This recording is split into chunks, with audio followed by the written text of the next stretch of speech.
Hello, everyone. Thank you so much for joining us today. To all the audience who've been with us from the morning and enjoying all those sessions. I'm like really enlightened so much by everyone's talk.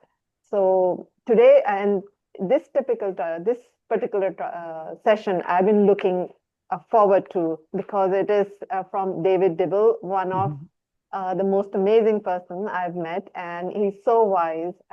And today he will be talking about understanding why healthcare is so broken, and it's not what you think.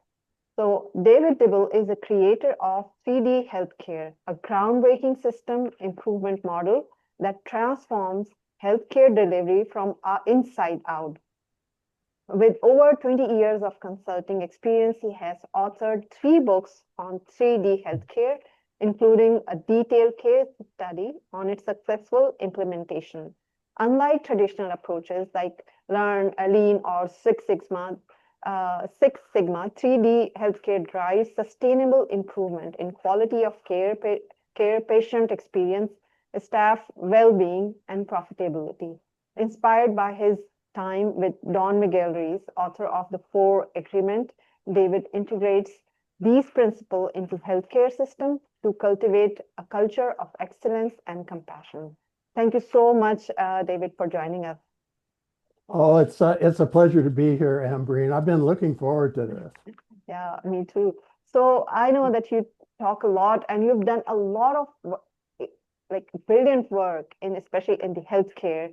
So I want to know that how does that internal change in clinician mindset, habits, and and resilience translate into better patient care and system-wide improvement?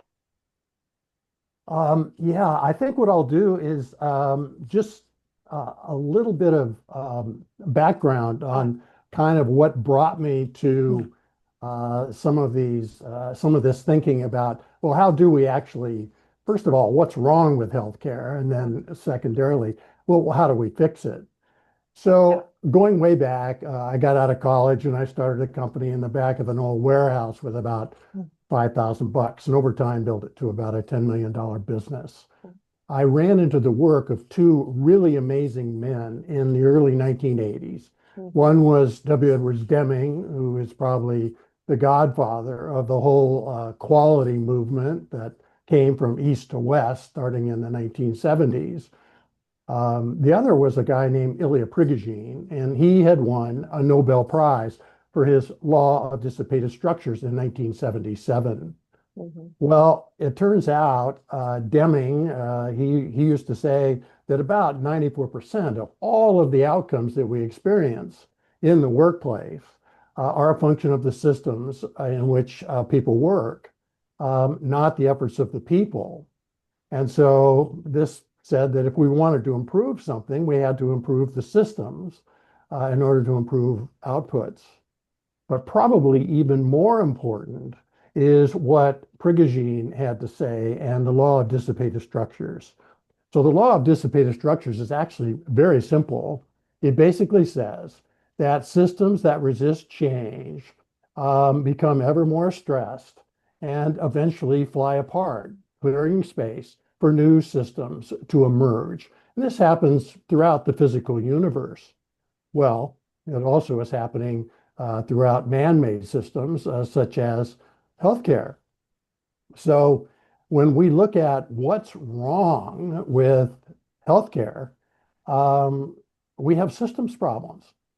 You know, the physical reality is made up of systems and subsystems, mhm. Yeah. from the macro to the micro, and they are producing somewhere between 94 and 100% of the outcomes that we get.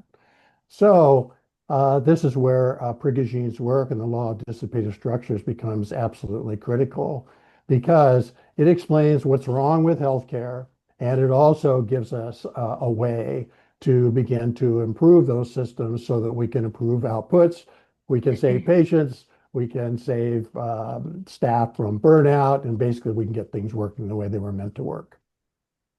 Yeah, I mean that's a wonderful background that you shared, that how you got into it. So now let's talk about the healthcare. So what exactly the problem you saw in the healthcare, which you think that that needs to be addressed? Well, the first thing is for, I think, healthcare to realize that it has systems problems. Mhm. We see so many people in healthcare. I mean, they're good people. They care. They want to see healthcare improve. They want to see things improve for patients and for staff and for the people in the C-suite. They'd like to see profitability improve. Yeah. Well, all of those things are systems based. And so start with the fact that we have systems problems. Now, the other problem we have is that unless you've been trained, these systems are invisible. You just can't see them. A lot of people think they can, but they actually Mhm. can't. And Yeah. so we have to really learn how to make the systems visible and then, in particular, identify the critical 20% of the problems in the systems that are creating 80% of the difficulties that we experience. So that's my thought now is that, okay, first of all, realize we have systems problems, and then also realize we've got to learn to be a little bit of systems thinkers, learn how to make these systems visible, and then learn how to fix them. Yeah. And you mentioned here that, like we are, of course, the first problem is that, we need to make them see that this system is there, because I think there's more of the systems are made and they're all following the system without even realizing that how it is damaging, right? So can you just explain or elaborate more on that how they are so blind to see that system is harming them? Um, yes, well, first of all, systems, the law of dissipative structures and systems improvement, uh, that is not taught anywhere in the educational system. Systems thinking isn't taught in the educational system. It's also not taught in the workplace. So what we end up with is people in C-suites and the people doing the work basically being like fish in water. You can't ask a fish about water. They don't know about water, yet they're immersed in it. And we see the same thing for for staff and for patients. They're in these systems, but they don't really realize that they are. And so I think the other thing is that we have to realize that the law of dissipative structures is continually adding more stress to these systems. And that stress in the systems is passed on to the people who work in them. So in physical systems, let's say you're working in make it up, you're working in an ER. Well, basically, it's a system with lots of subsystems. And the ER is becoming ever more stressed and ever more dysfunctional. And it's passing that stress on to the staff who have to work in the ERs as both physical stress in the body and emotional stress in the mind. And this is where burnout comes from. And it's also where the new pandemic of mental illness is coming from for not just staff in healthcare, but people in general. So so now we see, okay, we're in these systems and we have to now wake up to, well, what do we do about this? And that means learning to basically use the law of dissipative structures to improve systems rather than destroy them. And I think that's what we're really looking for is understanding what the problems are and then also learning, okay, well, how can we use these universal principles to improve systems rather than continue to take us down this path of what in essence is system destruction. Yeah, I mean, this is quite amazing. Like what I really like about you is that how you link those universal and spiritual laws to the systems. This is really amazing.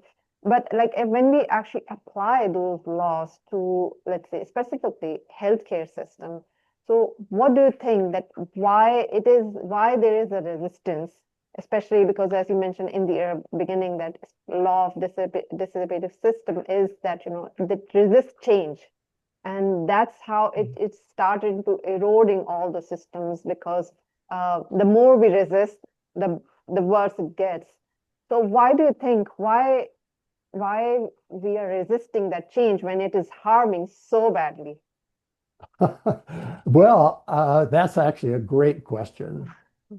It turns out that the human mind is also systemic, and it's also at the effect of the law of dissipative structures. So, what that says is that the mind naturally rejects anything unlike itself. This is why we see over and over, I mean, people keep doing the same things over and over, no matter how poor the outcome. And you can't talk to them about things that are outside of the box. In other words, things that don't already exist at the level of the mind. And so um, I think we have to realize that if we look at systems improvement in healthcare, for instance, I've been sort of at it for, the last 35 years or so, with the last 20 in healthcare.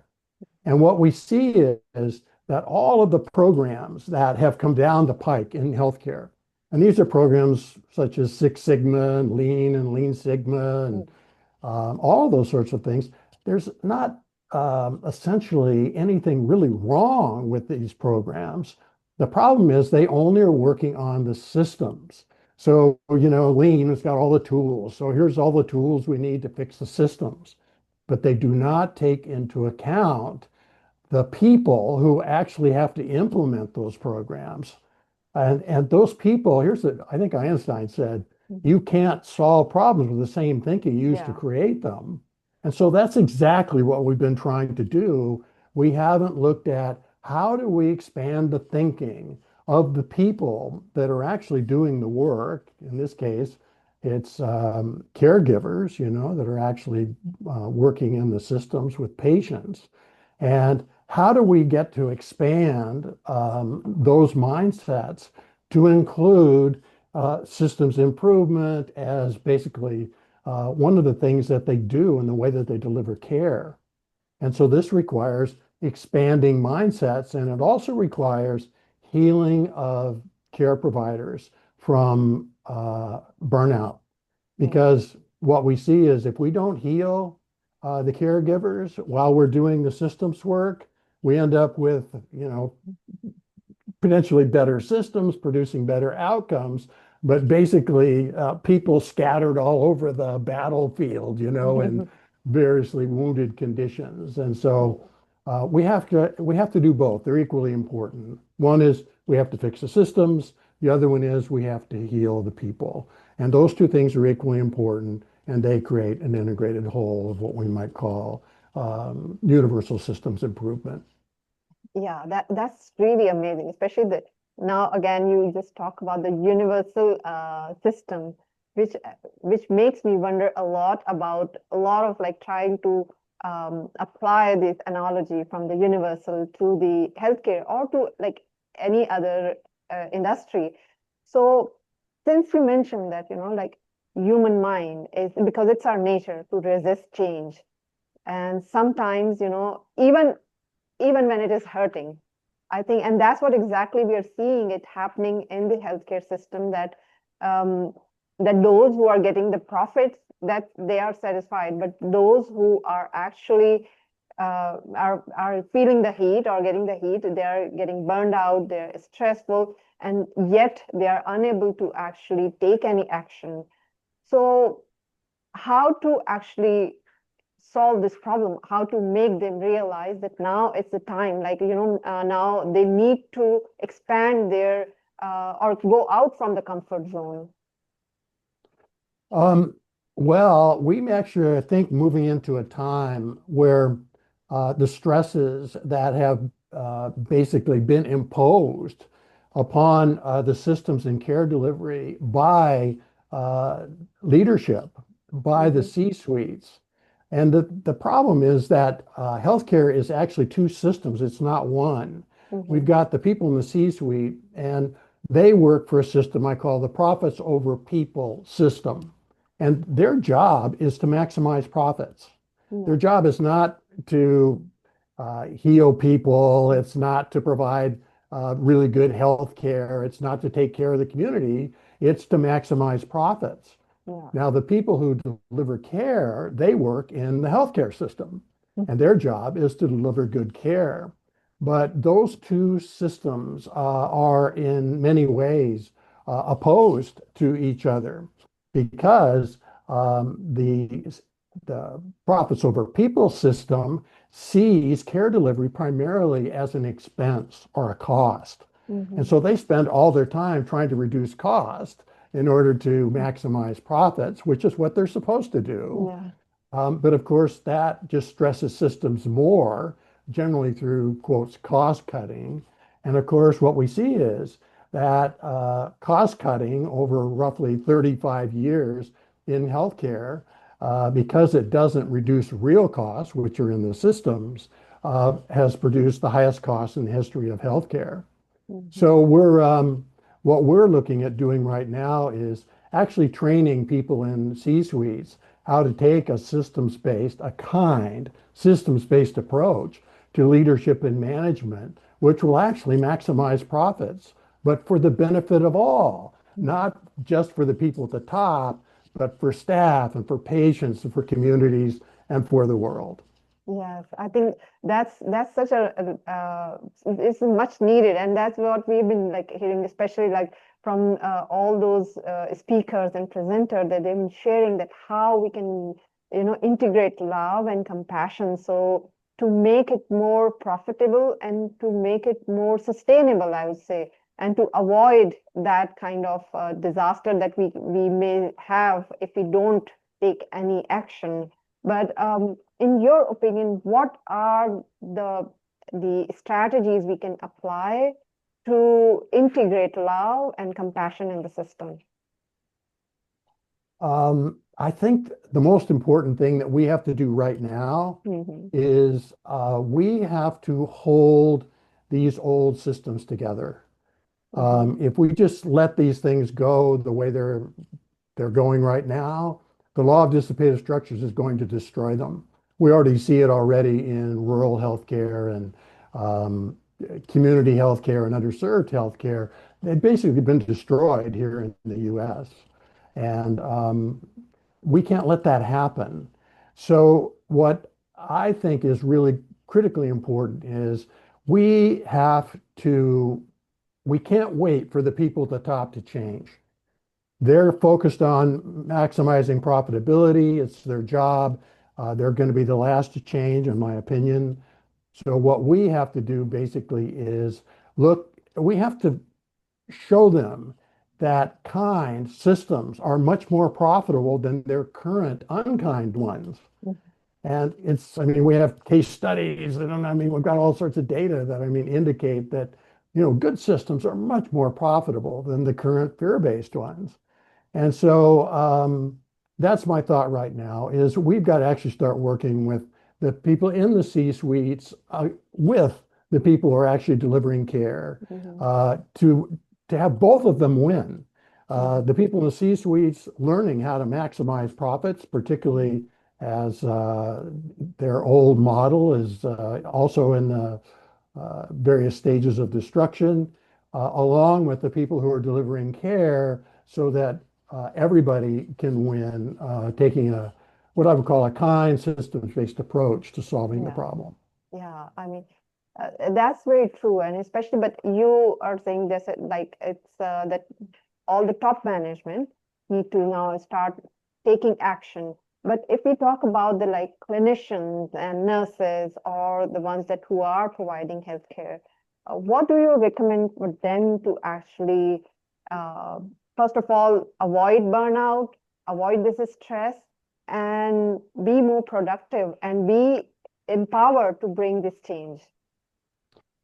Gosh, I love that question. Mhm. Uh, you've got to you've got to wake up. I mean, that's the best way I can say it. Look, you've got to wake up. Mhm. What you've been doing is not working, and it's going to continue to get worse. You've got to grow. You've got to expand beyond what you've been to include, systems, staff-led systems improvement Mhm. as the way that you do your work. So you're starting to think a little bit in systems. You're starting to get out of your own way, which is basically all you've been doing, up to this point is primarily workarounds of, you know, ever more stressed systems. But Mhm. it's not sustainable. You're burning out. So look, well, you've got to change and grow. Mhm. You Yeah. can't stay the same and get out of this mess. And so, you know, let us teach you, how to come together and fix the systems that you work in locally, Mhm. because it's not going to happen nationwide. It's going to happen locally. Yeah. So let us teach you how to do that and, help you, with the C-suite so that they'll turn you loose Mhm. to, fix these things and at the same time heal yourselves from burnout. It's, Mhm. you're the one you've been waiting for. That's all I can say. Yeah. Yeah. I know this is a this really is a very big dilemma I see at this moment, as um, like understanding human psyche and like knowing that how human mind works, as we've been discussing this, that human mind naturally resists the change, right? Um, even when it starts hurting, then also when people start to see that, that change is more fearful, I would say, than taking action. And that's what we are seeing this happening in the healthcare system, that people are burning out, yet they are not taking action. And even if I look at or even if you see history, there are lots of examples when people actually die out in their in that zone. They when I wouldn't say the comfort zone, but the zone that where they were feel fearful to take action instead of this. So, like, it's not easy to wake them up at this time, in a way, like, So, what do you think that how you plan to wake them up to take such action, which can actually can heal them, which is beneficial for both, for the top level management and for them as well. What do you think? What could be the best way to wake them up to take some action? Well, if we look at human change, what we see is that it is proportional to the emotional content of the experience. Mm-hmm. So, in other words, the more emotional energy we bring to the change experience, the greater the change. And so, what we see over time is that primarily great change in humans takes place out of what the mind defines as emotional crisis. You and I have talked about this, Ambreen. The abused wife. You know, the abuser does one more thing and adds that emotional, fear-based emotional energy um, to the mind of the abused wife, and that's it. She reaches that tipping point, and she grabs the kids, she throws them into the car, and drives into the unknown. Now, look, she doesn't. She's the mind is naturally afraid of the unknown. I mean, it's comfortable in the known. The problem is that the known has got us into this mess. Yeah. And the bigger problem is that if we're waiting for fear-based energy to grow to the point where we finally make the change, it may be too late Mm-hmm. because the systems may be so broken that we can't do anything about it. So my thought is, look, the mind doesn't care whether the emotional energy we bring to the change process comes from love or fear. So this is where I've been saying love and kindness brought to healthcare or the world in a systemic way, I think is what we're looking for. And we can get just as much change at the level of the mind without all the pain through love and kindness as we do through, fear and anger and frustration and those sorts of things. Yeah. So I think that's what we're being called on to do is to be be grounded Mm. in love and kindness while we do this systems work. Yeah. Yeah, I'm having a very dichotomic question at this moment. Like, we talk about it, especially when mind takes action, I think more quickly when it sees or when it is spots a fear, right? And that's what if we see the system right now, everything is about fear based. Even like, a top leader is maintaining his authority because they induce fear. So now we're talking about love and emotion and compassion, which is definitely the most powerful force. But when we see it in comparison with fear, sometimes when we see it time and again, that fear-based strategy always wins. Like, for example, because when people are afraid that it can harm their wellness, only then they take action. But when they say, oh, it's everything's going fine, it's okay, they are less motivated to do that. I know that we are talking more about that love and compassion, but what if we just, it's time to let them know that how much it can harm them if they don't take action. But that would be again the strategy based on fear. Like when you will show them that if they don't take action, it's gonna harm them. So, what are your thoughts on that? Well, in dealing with C-suites, Mhm. um, they are actually going to start really feeling the stress now, because the old profits over people command and control system is on the downside of its life cycle. Yeah. If we look at the life cycles of corporations, it's gone from about 67 years to about 15 years currently. So basically, these old models, for running corporations, big and small, are no longer producing the outcomes that they did before, which was high levels of profitability. Mhm. So as levels of profitability start to drop in most companies, including some very large ones, Mhm. that's going to stress C-suites. And I think that is going to open up some of these C-suites to come basically be open to new ways of doing things. And I will also say this, I would never go into a C-suite and talk to them necessarily about, guess what? You've got to become more loving, or else you're not going to be able to, turn this thing around. But I can go into them and I can say, look, I get it. You're having lots of issues profit-wise, and kind systems where the work is done is where the profits are made or lost. And so let us help you without you having to become, Mr. Loving guy, Mhm. that sort of thing. Let us help you, down where the work is done in solving your problem and the problems of the people who are doing the work.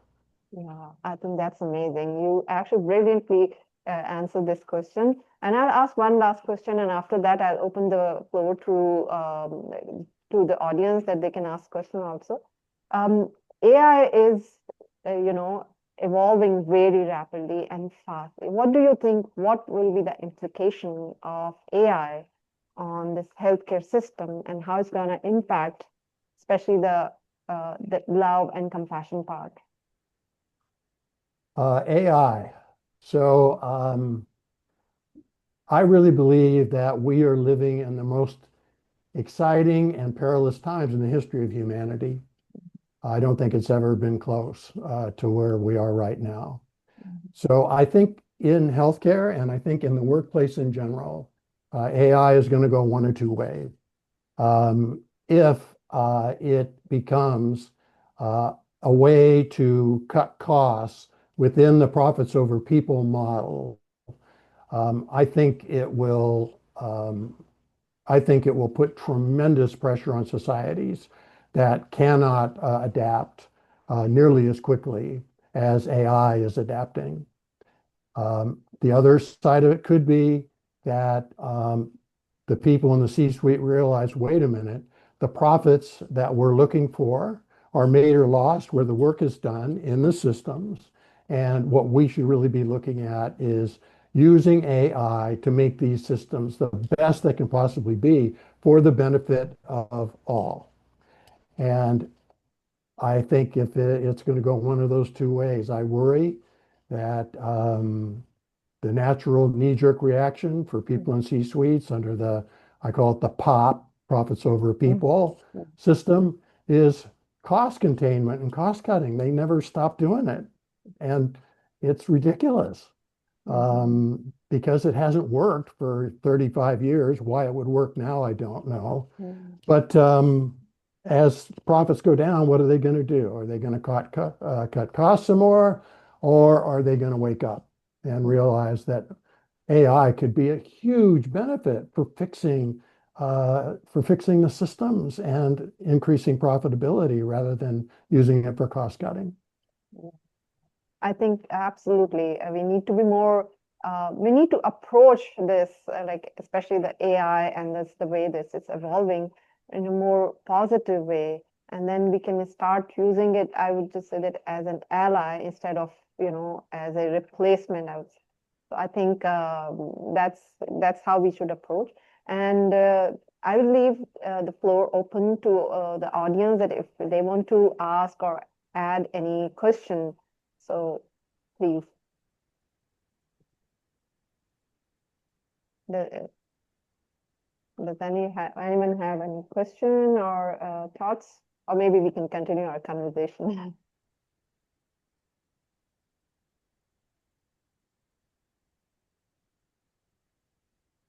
Yeah.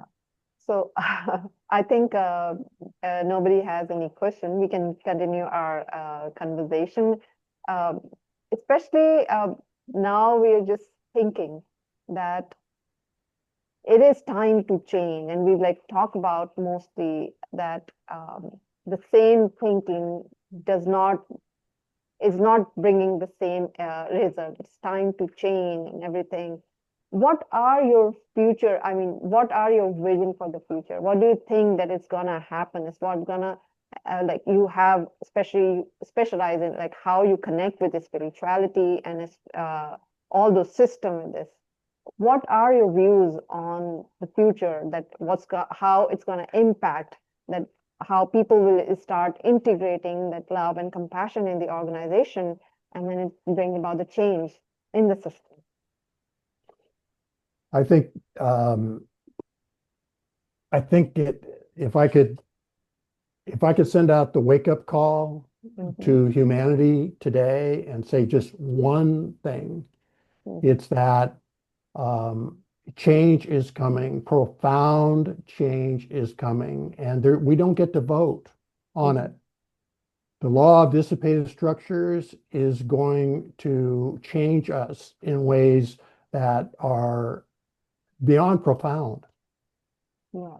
Now, the two choices are we either can be proactive or we can be reactive. Mm-hmm. And if we are proactive, then I think we have a shot of turning humanity around. We're being called on to change. Mm-hmm. We're being called on to raise our consciousness from the win-lose, you know, separation and scarcity mindset that basically Yeah. rules humanity. And it's all illusion. I mean, Yeah. if you look at systems, all systems throughout the physical universe, both in the outside world and in the inner world, are connected. Mm-hmm. There's no Mm-hmm. place where everything isn't connected to everything else. Yeah. And Yeah. yet we live in these myths, global myths of separation, first of all. So this is where, the people at the top go, oh, well, if I can just get everything, then I won't have to worry about all the rest of the people. Except, Mm-hmm. no, that isn't how it works. Everything's connected. And when they sink the bottom half of the ship, they're going to go down with it as well. Yeah. Just they'll probably be the last to go down. But guess what? The ocean doesn't care. Yeah. Um, so, yeah, we're all in this together and we're being called on to change and we're going to change. It's not like you don't get to Yeah. vote. Yeah. And if we are proactive, then I really like our chances. If we are reactive, then I worry. I Yeah. worry about I worry about humanity Yeah. because what we are doing currently is basically it's destroying all life on the planet. Mhm. All you Yeah. have to do, I mean, if you just step back and look at it, that's what's happening. And and it's not sustainable. Yes, absolutely. It's just Absolutely. purely, it's just not sustainable from a system Mhm. standpoint. Yeah. And so I'm hoping that we will wake up, realize that the law of dissipative structures is at work just as well here in the human um, experiment as it is in the physical universe, throughout the physical universe. And please pay attention. Yes. And I think we have the question from Darlene from her. This David, your work on system transformation on loads it continues to resonate deeply as someone grounded in Caritas. And she's curious at how do you see love as healing force and organizing principle being intentionally aligned within system and loads framework. In other words, how can we embed loving kindness and relational presence not just in individual interactions, but in the architecture of how systems evolve? I believe this is the revolution of healthcare needs, not just better system, but system that remember the soul of care. Grateful for your insights and the paths you're helping illuminate. Oh my. Oh, I love that. What a great question. Yeah. All right. You knew So, I had to ask you something, David. Come on. You knew I wasn't. I was trying to just sit back and not say anything. And then I thought, no, I just did a presentation on Caritas and you talk about love and kindness and really how do we systematize it, right? That's what I want your insight on. well, Darlene, I'm going to get a little esoteric here. Um, it's it's said in some bodies of knowledge that the universe itself is made up of love and light and consciousness. And if that were so, then what we would see is that love and light and consciousness is a systemic. I'll get it out here. So, and I think this is just me. I think that's true. And so when I look at how do we put something that is uh, considered sort of soft and not systemic, such as love and kindness, caritas, that sort of thing, um, how do we actually systematize it? My thought is we do that by being grounded in love and kindness as we're doing the systems work. And in my experience, that's where the healing part of it comes for the people doing the work is, love and kindness is contagious. If you can stay Yeah. grounded in it, what happens is it touches the part of each of us that is love and kindness. And we experience that. And that sort of adds to the energy field of, people coming together, to do their real work in the world. And that is healing. And that is Caritas in many Mm. ways. The other thing is that we are now setting up the systems to um, to support Yeah. those feelings of staff and patients. And see, here's the thing: good feelings and emotions and purpose and all of that stuff, they go to die in bad systems. That's Mm. exactly what's happened with um, caregivers, nurses, doctors, support staff. They come in, with basically for practical purposes, Caritas. This is what they were here to do in the world. And they go into these awful, toxic systems, and it wears them down and beats them up and exhausts them. And one day they wake up and they find that that purpose is gone. They're just trying to survive, and and so that's where we find ourselves is Yeah, it's you said something that resonates very deeply. You can't begin to heal a system unless you're healed and healing along the way. So for me to call out, I am teaching and emulating and advocating for our leaders to recognize, care, and love amongst themselves and amongst the team and call it out. When you ground yourself in it, when you see it and recognize it and bring it forward, it's easier to do it again and again and again. And you develop that ripple effect. And so grounding ourselves back into why we do this work. What brought us here?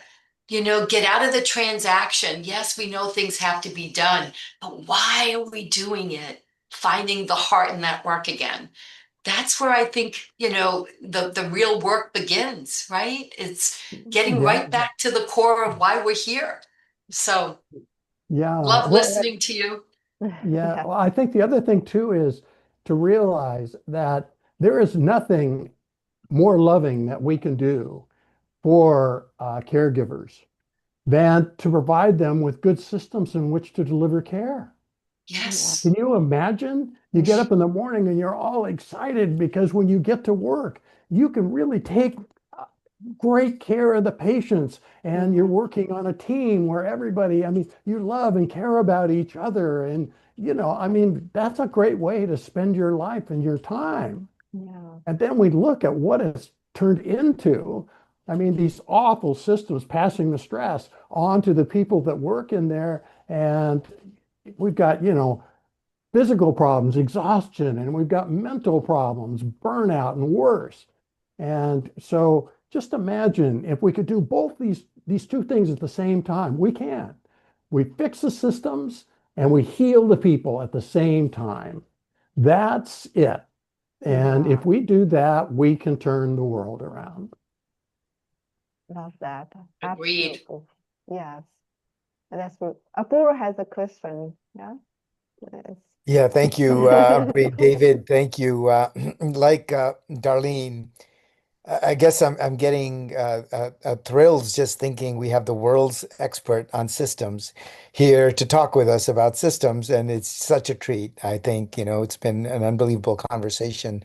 You've been working on this for a long time, and so it's not just accolades for you. This is really a lived experience, and it's so meaningful for us to be able to have you in our presence around this topic. Um, I guess maybe with that preamble, this might be a little bit of a basic question that I have, which I think I often sometimes struggle with, is why in 2025, when we have amassed so much information about systems-based medicine and systems thinking, why is it that we still struggle? Most of us struggle, I think, in general, whoever I talk to really struggle with understanding what is a system. Just is it just that complex to grasp, or do we all have different understandings of what a system is? Like, what's your best understanding, having worked on this for so long, why it's so difficult for so many of us to get a hold of? I think if I go way back, I mentioned that in my early days of systems improvement, it was Deming. And I took a deep dive into Deming. If you look at the Deming method, it's very close to a lot of the things that we see around TQM and Six Sigma and Lean Sigma and that sort of thing. Not as complex as those things. But Deming himself could not implement his methodology in healthcare. And I looked at, well, why is that? He's the master. And it turns out that all of those things, those programs, they address the system side of it, but they do not address the mental side of it. Basically, the healing of people, getting people to think in systems at least a little bit so that you can make them visible, that sort of thing. And so in learning about these various programs and systems improvement and that sort of thing, it does not take into account the mind needing to become a little bit systemic, a little bit of systems thinking. Because if you can't think in systems a little bit, you can't make them visible. You can't, I mean, you can talk about them. I know lots of people, doing Six Sigma and lean work and so forth. They can talk about systems, but they can't really make them visible because when they're up there working with the tools and that sort of thing, all you have to do is look at the people in the audience, the people they're supposed to be implementing, and they have no idea what's going on about any of this stuff. And I think that's really where it's at, is that we really missed in teaching people about systems improvement, the whole mental side of it, about, look, people have to grow to the point where you can see the systems. Otherwise, you can't. And I think that's been missing. And I don't make people wrong for it. It's just not taught. Yeah, that's good. What a wonderful conversation, David. I mean, your conversations are always so enlightening, and I really enjoy your conversations. So the next session is in 10 minutes. We can take a break, and we'll meet again in 10 minutes. And thank you so much, David, for those very insightful, deeply enriching and enlightening conversation. It was really, really amazing. Thank you. Thanks, everybody. Thank you. Okay.